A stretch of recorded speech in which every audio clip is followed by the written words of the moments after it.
கர்த்தருக்குள் அன்பான தேவ பிள்ளைகளே, ஆண்டவரும் இரட்சகரும் ஆகிய இயேசுவின் நாமத்தில் உங்களுக்கு என் அன்பின் வாழ்த்துக்கள். இந்த காலை நேரத்திலையும் கர்த்தருடைய வார்த்தையின் மூலம் உங்களை வீடுகளில் சந்திப்பதை நினைத்து நான் கர்த்தருக்கு நன்றி சொல்லுகிறேன். இந்த நாளிலேயும் நீதிமொழிகள் 16வது அதிகாரம் அதனுடைய 32வது வசனத்தை வாசிக்கிறேன்.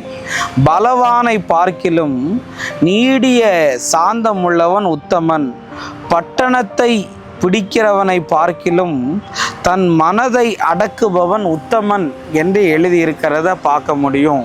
இன்னைக்கு என் மெசேஜோடைய தலைப்பு என்ன தெரியுமா? அலப்பாய விடாதே என்று பேச விரும்புகிறேன். உன் கண்ணையும் அலப்பாய விடாத, உன் மனசையும் அலப்பாய விடாம அதை நீ அடக்கணும்னு ஆண்டவர் சொல்லுகிறார்.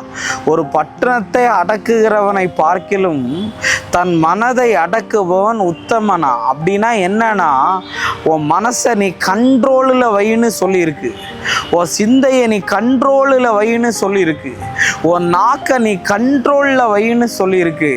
ஆனால் நிறைய பேருக்கு இதை அடக்கவே முடியலை. உனக்கு அடக்க முடியலைன்னா ஏதோ ஒரு பிரச்சனை இருக்குதுன்னு அர்த்தம். தேவ பிள்ளைகளே, இன்னைக்கு அலப்பாய விடாத, இருதயத்தை அந்த மாதிரி அலப்பாய விடுறாங்க.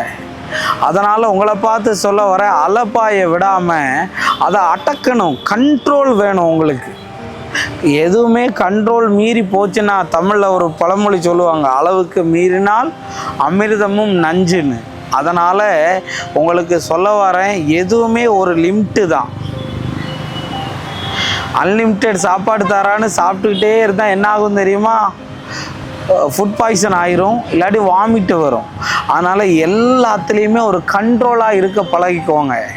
ஸோ அதனால் சிலதெல்லாம் உங்களுக்குள்ளே எழும்பி வரும்போது, வாலிப வயசில் பட்டாம்பூச்சி பறக்க தான் செய்யும், அது கூட சேர்ந்து பறந்து போயிடாத, காணாமல் போயிடுவேன். அதை பிடிச்சி கொஞ்ச நாளைக்கு அடக்கி வை. நேரமும் காலமும் வரும்போது கர்த்தர் ஒன்று ஆசீர்வதிப்பார். இன்னொரு வசனத்தை காண்பிக்கிறேன்.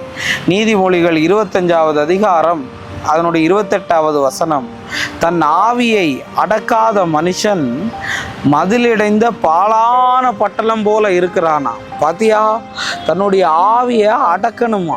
இன்னைக்கு நிறைய பேர் அந்த ஆவியை அவிழ்த்து போடுறாங்க. இன்னைக்கு அந்த ஆவியை அடக்கணும்.